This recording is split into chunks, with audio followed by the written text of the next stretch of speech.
Willkommen zu Frequent Traveler TV, heute wieder mit einer frisch gepressten Sendung für euch. Habe ich das Licht angemacht? Nein, ich mache mal das Licht an. Sieht direkt viel besser und wärmer aus.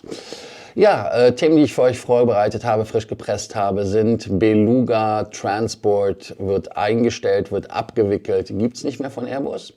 Dann geht es weiter mit Emirates, die bekommen wohl erst im zweiten Quartal 2027 ihren Boeing 777-9er. Also da fängt die Lieferung an. Wir haben dann nochmal ITA Airways. Die sind inspired bei Alitalia. Es gibt weiter Caviar bei Thai Airways, ganz neu, nachdem andere Fluggesellschaften das ja vorgemacht haben in der Business Class.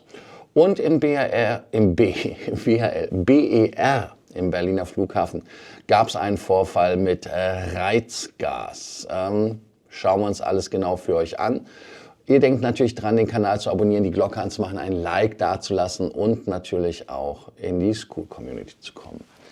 Ja, wir fangen mit dem ersten Thema an. Das ist Emirates Airlines. Emirates Airlines wartet ja händeringend auf neue Flugzeuge, nachdem sie ja schon erklärt haben, sie wollen die 380er wiederbeleben, aber die 20 Milliarden Entwicklungskosten nicht bezahlen.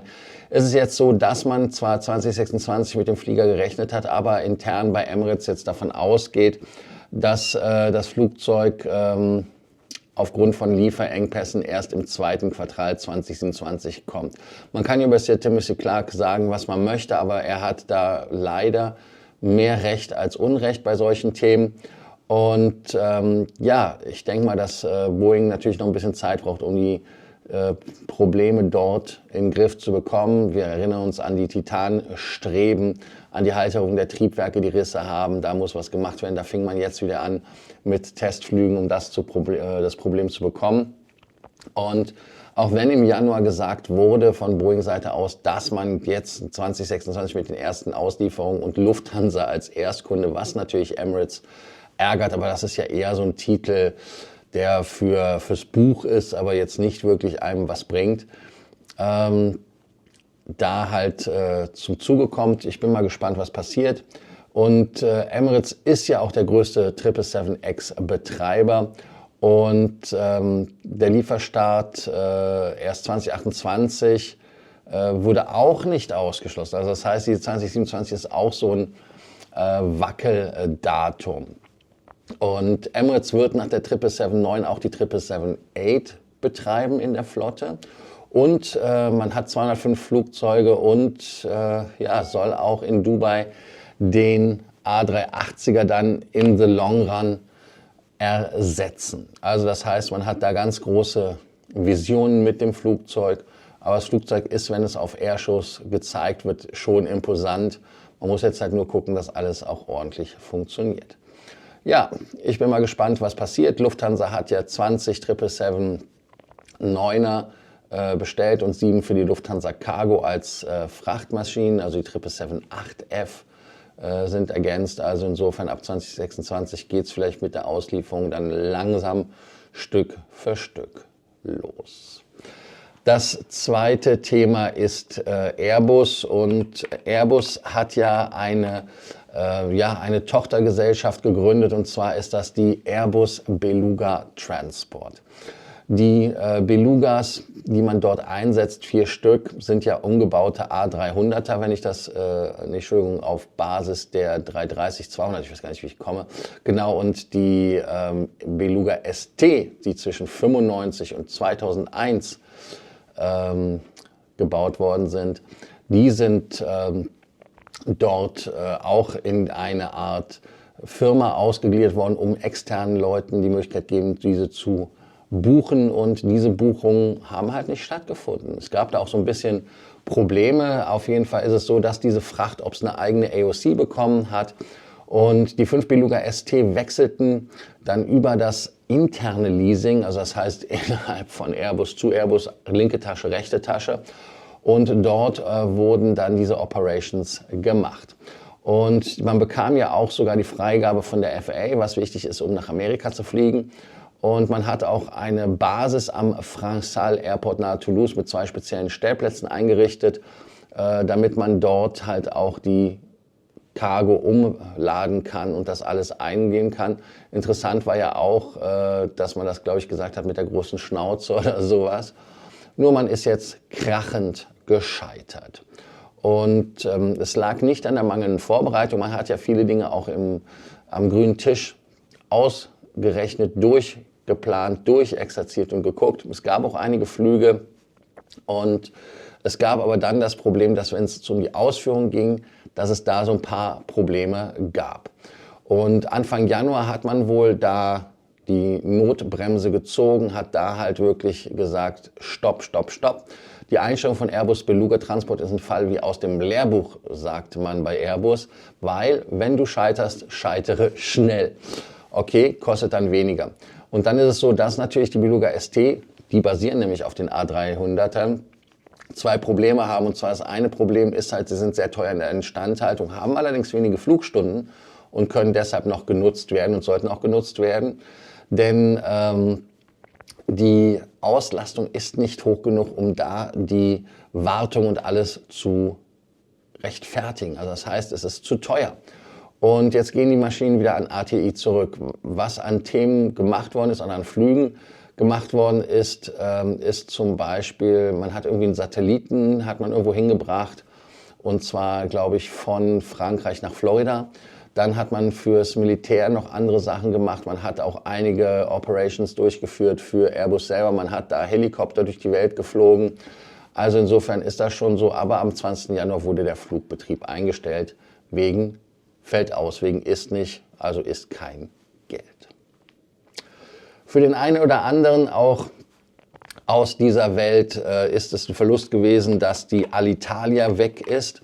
Aber die Alitalia kommt wieder, und ich habe es ja wiederholt gesagt, dass Lufthansa da wohl einen Plan hat. Ich weiß nicht, wo sie den versteckt haben, was die Markenstrategen und Konzerne haben, aber es ist jetzt ein Bild aufgetaucht von Airways Magazine.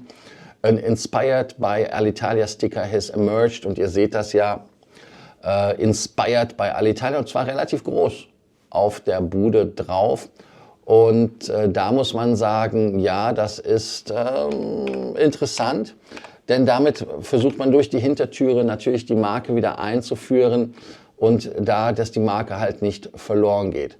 Die Markenrechte hatte man ja für 90 Millionen Euro in 2021 gekauft, und da Lufthansa jetzt mit 41% und dann auch potenziell alle Anteile der Alitalia ITA, muss man jetzt Alitalia ja nennen, und gut, dass ich mich da nie so dran gewöhnt habe an ITA, kann man damit jetzt natürlich machen und tun, was man will. Wichtig ist auch an dieser Stelle natürlich zu sagen, Alitalia hat für mich mehr Emotionen als ITA. Ich finde das schön, dass die Maschinen zwar blau sind und dass das so ein bisschen anders ist, aber irgendwie dieser Retro-Look ist schon relativ cool, muss man sagen.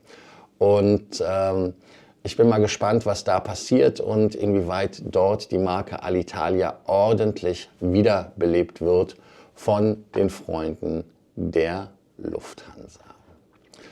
Jetzt gehen wir zum Berliner Flughafen.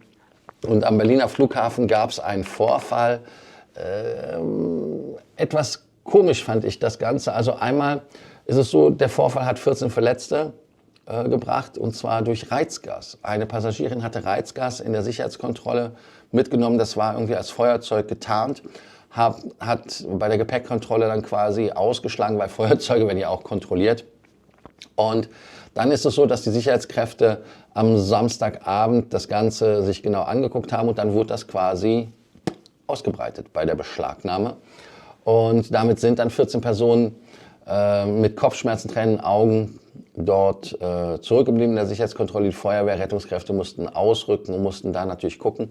Gott sei Dank musste keiner ins Krankenhaus, und die Sicherheitskontrolle wurde dann auch kurzzeitig gesperrt. Das ist normal bei solchen Problemen und Themen. Heißt aber jetzt, dass die Passagierin ein Problem hat. Es wird gegen sie ermittelt, logischerweise. Wir haben dazu auch eine Frage des Tages, und zwar reist ihr auch mit Reizgas und oder anderen Selbstverteidigungsutensilien, so habe ich das jetzt mal genannt. Und was habt ihr sonst Außergewöhnliches dabei? Weil ich sage mal so, ich persönlich reise mit nichts, was zu meiner Sicherheit dient. Ich habe Taschenlampen dabei und so weiter und so fort. Aber ich habe halt nichts dabei, was irgendwie in einem Land ein Problem bereiten kann. Das heißt also Reizgas, weiß ich gar nicht, ob das überhaupt, glaube ich, CS-Gas wird das auch genannt, das ist ja nicht überall erlaubt. Und damit hat man dann natürlich immer Probleme und auch Themen und Risiken. Und diese wollte ich und würde ich auch halt immer vermeiden wollen. Und deshalb reise ich mit sowas nicht. Aber ihr könnt ja unten schreiben in den Kommentaren, was ihr dazu denkt und was ihr davon haltet. Die Freunde des Kaviar kommen jetzt auch in den Genuss von Kaviar auf den Flügen von Thai Airways. Thai Airways bringt Kaviar wieder in die Business Class rein. Und Qatar Airways hat das ja auch schon gemacht und hat da natürlich den Kaviar uns geliefert. Ich selber bin kein Liebhaber von Fischeiern oder von Fisch oder Seafood im Allgemeinen und im Besonderen.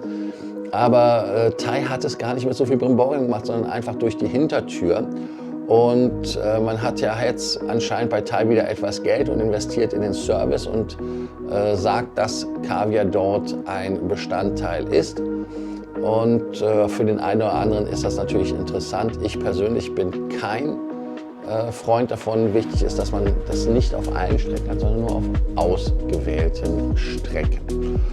Ob man jetzt davon reden kann, dass das Catering jetzt wieder mehr Sinn macht bei Thai Airways oder nicht, das überlasse ich euch und eurem Gaumen an dieser Stelle.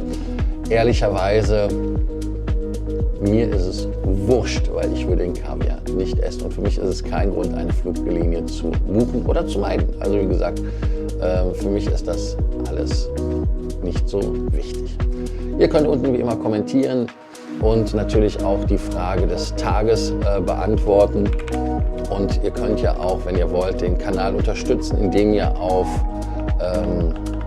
Skool geht und dort eure Kommentare abgebt und dem Kanal quasi wirklich viel Liebe gibt. Und denkt an die Frage des Tages zu beantworten, inwieweit ihr mit Reizgas oder anderen Selbstverteidigungsutensilien reist, vor allem im Handgepäck, oder aber auch, was ihr an Sachen mitnehmt, die außergewöhnlich sind. Vielleicht nicht für euch, aber für andere. Also, ich freue mich auf eure Kommentare. Denkt dran, bis morgen und bis dann. Ciao.